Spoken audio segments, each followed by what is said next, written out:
కాంగ్రెస్ ప్రభుత్వంపై మండిపడ్డారు మాజీ మంత్రి హరీష్ రావు. అబద్దాల హామీలతో కాంగ్రెస్ అధికారంలోకి వచ్చిందన్నారు. ఎన్నికల ముందు ఇచ్చిన హామీల్ని అమలు చేయాలని డిమాండ్ చేశారు. పార్లమెంటులో తెలంగాణ గొంతుక వినిపించాలంటే బీఆర్ఎస్ అభ్యర్థుల్ని గెలిపించాలని కోరారు.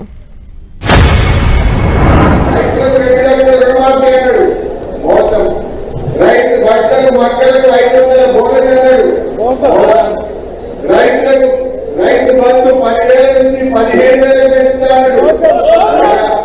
కౌలు రైతులకు 15,000 రూపాయలు ఇస్తాడు. అదే విధంగా వ్యవసాయ కూలీలకు 12,000 రూపాయలు ఇస్తాడు.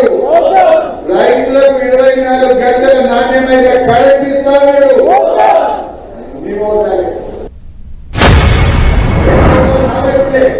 వంద అబద్ధాలను నాయకులు పెళ్లి చేయాలన్నారు. కానీ కాంగ్రెస్ మాత్రం 100 అబద్ధాలై నోటరీ డాక్యుమెంట్లు వచ్చి వాళ్ళ పేపర్లు వచ్చి ప్రజలను మోసపుచ్చి వీళ్ళ అధికారంలోకి వచ్చి ప్రజల గుండెలకి తగ్గిండ్రు, రైతుల గుండెల మీద తగ్గిండ్రు.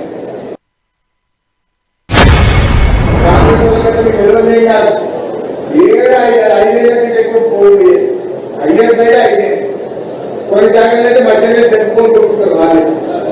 వాళ్ళు ఛత్తీస్గఢ్ ఉండే మనతో పాటు ఎలక్షన్ అయితే 5 ఏళ్ళ కాంగ్రెస్ గయా, రాజస్థాన్ లో కాంగ్రెస్ ఉండే 5 ఏళ్ళ గయా, హిమాచల్ ప్రదేశ్ ఇండియాలో చెప్పుకోకుంటున్నారు 5 ఏళ్ళకే గయా.